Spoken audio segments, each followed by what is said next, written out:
extreme color, what they refer to as extreme color, most people think it's just bright colors. It's really not just that I play around with bright colors. I really like to play around with opposite color groups within a space.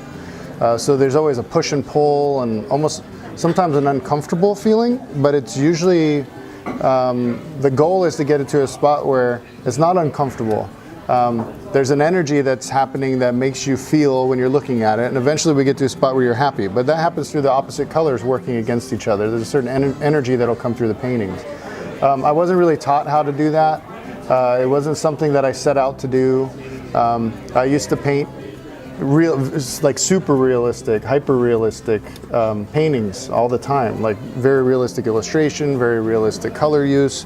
That's what I did for people.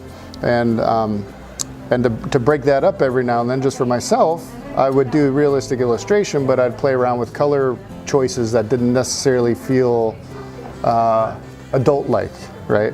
I would go back to when I was a kid, and I would just, if I wanted to play with red, I'd play with red, and then just start, you know, throwing in weird colors into weird spaces. And over time, it developed to where it makes sense and it feels realistic enough, but I guess there's an abstraction that takes place. So I'm really playing around with abstract versus realism within a space, and then I'm playing around with the opposites also of the color movements that you might use. So the way that oranges play off of purples, and you know, a lot of people think of red and green playing off of each other, but I like to play around with some teals and some yellows. And if I'm going to use one color in a heavy space, I might do just a tiny little dash of the opposite color somewhere else to move the viewer's eye around, which is also going to create a certain type of emotion. And I think that's where most people get down to. It feels like a happy painting, right? And people, they like to look at it because it feels probably colorful, but it also feels childlike. I try to get into every spot when I'm painting, not like it's a formula. I don't think about what it's going to look like in advance. I don't draw out my pieces first. I usually pick a color I want for the background, I lay it down, and then that tells me what the next color should be. There was a longboard bottle sitting here, so I decided just to paint the bottle, knowing that it's never going to look exactly like the bottle I have in front of me, because that has a boring brown surface which doesn't feel childlike to me. I would rather see it in my house than probably a bright purple bottle.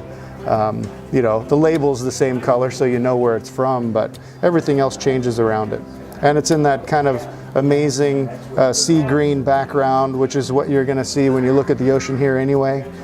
It's kind of like, let's not use a ton of dark colors. When I need the dark spots, I might use a Payne's gray, but no black. I never use black because it's not lively enough, and I want my paintings to have plenty of energy and be exciting and brighten up a room, right? That's how I feel when I paint. That's how most of my collectors feel when they look at the work, and I think ultimately that's why they bring it home, because it puts them in a good place, puts them in a good mood. And I enjoy doing it, and again, it leads me back to connecting with people in some way that puts a smile on their face, which that's usually how you want to leave people. At least I do. So I know when I leave someone with a smile on their face, the next time I see them, they're going to have good feelings and good emotions. And I think that's kind of how we start friendships. So I don't know, that's kind of what life's about.